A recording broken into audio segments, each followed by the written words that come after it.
کہ ظلم اور عدوان کو بند کرو۔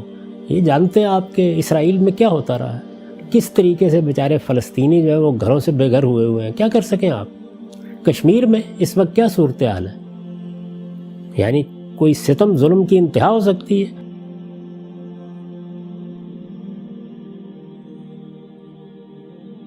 قرآن نے تو اللہ نے خود کہا انا کفیناک المستہزئین، اے نبی آپ کا جو مذاق اڑانے والے ہیں ہم آپ کی طرف سے کفایت کریں گے۔ ورفعنا لک ذکرک، ہم نے آپ کے لیے آپ کا ذکر بلند کر دیا۔ اللہم صلی علی محمد وعلی آل محمد۔ دنیا میں کوئی لمحہ ایسا نہیں ہے کہ جب اللہ کے نام کے ساتھ محمد رسول اللہ صلی اللہ علیہ وآلہ وسلم کا ذکر خیر نہ ہو رہا ہو، چاہے اذان ہو، چاہے نماز ہو، اور کوئی نہ بھی کرے۔ ان اللہ وملائکتہ یصلون علی النبی اللہم صلی علی محمد وعلی آل محمد۔ تو نبی علیہ السلام اس طرح کے رویوں کے محتاج نہیں ہیں۔ میں پروٹیسٹ کی مخالفت نہیں کر رہا، پروٹیسٹ بھی کریں، حکومتی لیول پہ بھی پروٹیسٹ ہونا چاہیے، اقوام متحدہ میں بھی پروٹیسٹ ہونا چاہیے۔ آپ نبی علیہ السلام کی جو شخصیت کا اعلیٰ کردار ہے وہ لوگوں کے سامنے پیش کریں کہ نبی صلی اللہ علیہ وآلہ وسلم اس انسانیت کے لیے منجی اور ہادی، نجات دہندہ بنا کے بھیجے گئے۔ کس طرح آپ صلی اللہ علیہ وآلہ وسلم نے عورتوں کو، غلاموں کو اور پسے ہوئے طبقوں کو ان کے حقوق دلوائے، یہ آپ علیہ السلام کا کریکٹر ہے۔ اور ایک آج شخص اٹھ کے جس کی کوئی حیثیت ہی نہیں ہے، وہ ایک ایسے شخص کے بارے میں بات کر رہا ہے جسے دنیا کے 1.5 ارب لوگ جس سے عقیدت رکھتے ہیں، اور باقی لوگ بھی اس کی شخصیت کو ایز اے شخصیت، بڑی شخصیت مانتے ہیں، ان کا احترام کرتے ہیں۔ تو آپ اس طریقے سے چیزوں کو ہائی لائٹ کریں۔ جو بات میں نے کہی وہ یہ کہی تھی کہ مسلمان جس طریقے سے سوچتے اور رد عمل ظاہر کرتے ہیں اور یہ خیال کرتے ہیں کہ اب ہم منوائیں گے لوگوں سے، تو یہ منوانے کا رجحان یا منوانے کی ذہنیت، اس کے لیے طاقت بڑی ضروری ہوتی ہے۔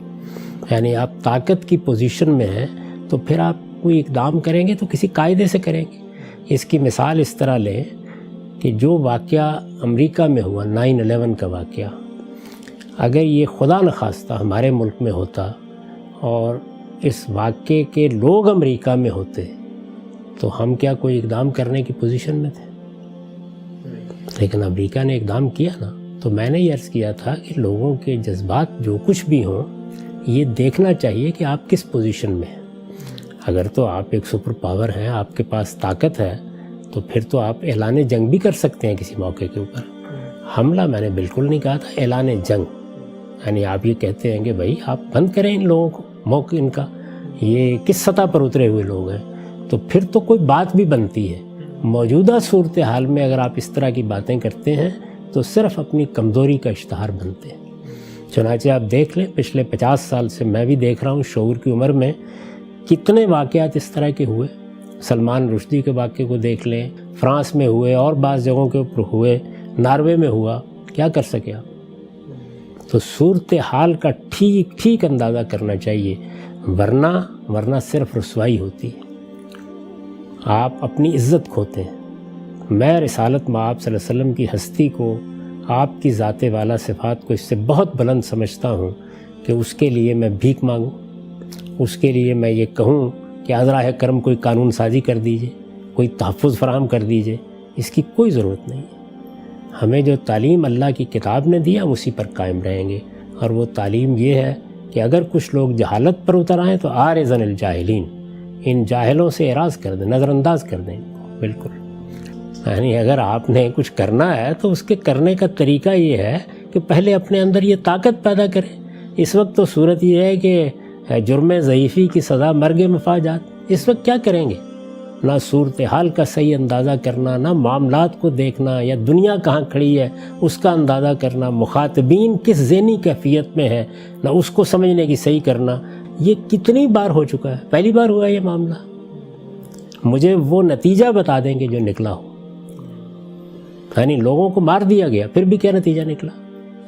اس وقت جن لوگوں کے خلاف احتجاج کیا جا رہا ہے وہ کتنے برس سے اپنے بعض ایڈیٹر بھی مروا چکے ہیں، اس کے باوجود کھڑے ہیں اپنی جگہ کے اوپر۔ آپ کے پاس رستے ہی تاریخ بتاتی ہے دو ہیں، طاقت ہوتی ہے تو آپ ظلم کے خلاف جنگ کرتے ہیں، ظلم کے خلاف جنگ، ظلم کے خلاف جہاد، یہ اسلام میں ایک مقدس چیز ہے، یہ قیامت تک رہے گا۔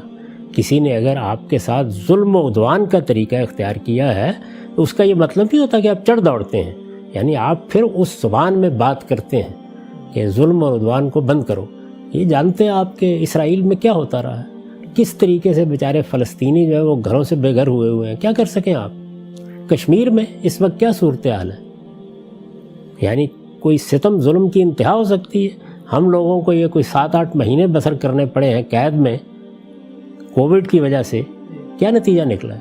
کیا دلوں پر اثر ہے، کیا طبیعتوں پر اثر ہے، کس طرح کی بے بسی محسوس ہوتی ہے، اندازہ کریں ان لوگوں کا بھی۔ جو کچھ بھی ہے اس پہ ہم کیا کر سکیں، پورا عالم اسلام کیا کر سکا ہے، OIC کیا کر سکی ہے؟ یعنی ایک ظلم ہے نا، یعنی ظلم صرف یہی نہیں ہوتا کہ کوئی آپ کے مال پر حملہ آور ہو جائے، صرف یہی نہیں ہوتا کہ کوئی اپنی جان پر حملہ آور ہو جائے، آپ کی عزت پر، آپ کی آبرو پر حملہ کیا جاتا ہے، آپ کو گالی دی جاتی ہے، آپ کو دشنام کا نشانہ بنایا جاتا ہے، یہ بھی ظلم ہے۔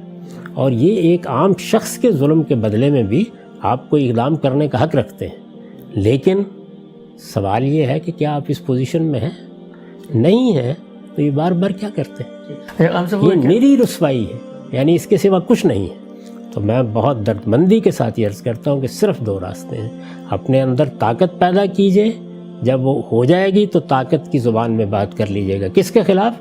ظلم کے خلاف۔ صرف اللہ تعالیٰ کے قانون میں ظلم کے خلاف جنگ کی اجازت ہے، اور وہ منظم طریقے سے ہوتی ہے، وہ ریاست کی سطح پر ہوتی ہے، وہ اس طریقے سے لوگوں کو بھیجنے اور اشتعال دلانے سے نہیں ہوتی۔ یہ چیز اسلام کے لیے سخت نقصان کا باعث بنتی ہے، اس کی دعوت کے لیے نقصان کا باعث بنتی ہے۔ اس طرح کے لوگوں نے اپنے اس طرز عمل سے اسلام کو دہشت گردوں کا مذہب بنا کے پیش کرنا شروع کر دیا ہے۔ یعنی اس میں مغرب کے ساتھ مکالمہ بہت مشکل ہو گیا ہے، دعوت پہنچانا مشکل ہو گیا ہے۔ وہ لوگ کہ جو مغربی ملکوں کے اندر بہت کچھ کام کر سکتے تھے، ان کے مواقع کھوئے جا رہے ہیں۔ تو یہ کوئی طرز عمل ہے؟ اس کے پیچھے کوئی منطق ہے، کوئی عقل نظر آتی ہے؟ آپ نے کوئی اقدام کرنا ہے تو پیغمبر بھی وقت پر اقدام کرتے ہیں۔